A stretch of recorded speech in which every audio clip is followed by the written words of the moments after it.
Heboh peristiwa sapi masuk minimarket di Palembang, Sumatera Selatan, Rabu, 4 Juni 2025, malam. Diduga sapi tersebut hewan kurban yang lepas tanpa pengawasan hingga berkeliaran masuk minimarket. Kejadian sapi masuk minimarket ini tepatnya di kawasan Jalan Ayani, Kecamatan Seberang Ulu, Su.I. Palembang.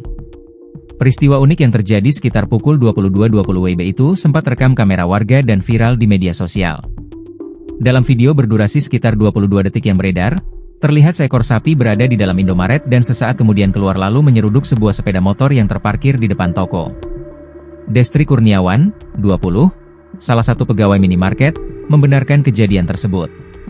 Kepada petugas Polsek Su.2 Palembang, ia mengatakan sapi hanya berada di dalam toko selama beberapa menit dan tidak menyebabkan kerusakan di dalam. Tidak ada barang yang rusak di dalam Indomaret, tapi motor salah satu pegawai kami diseruduk, ujar Destri, Kamis, 5 Juni 2025. Motor yang diseruduk tersebut milik pegawai bernama Ahmad.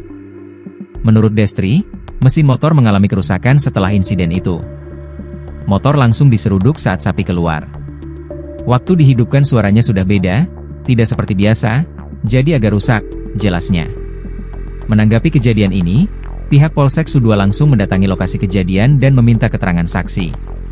Kita sudah ke TKP dan mengambil keterangan dari saksi pegawai. Untuk saat ini belum ada laporan resmi yang masuk, kata Kanit Reskrim Polsek Su.2 Palembang, Ibtu Dedi. Hingga saat ini, pemilik sapi tersebut belum diketahui. Diduga sapi itu merupakan hewan kurban yang lepas dari pengawasan. Dugaan sementara sapi tersebut untuk keperluan kurban. Namun siapa pemiliknya masih kita telusuri, tambah Ibtu Dedi. Tidak ada korban jiwa dalam kejadian tersebut, namun satu unit sepeda motor pegawai mengalami kerusakan.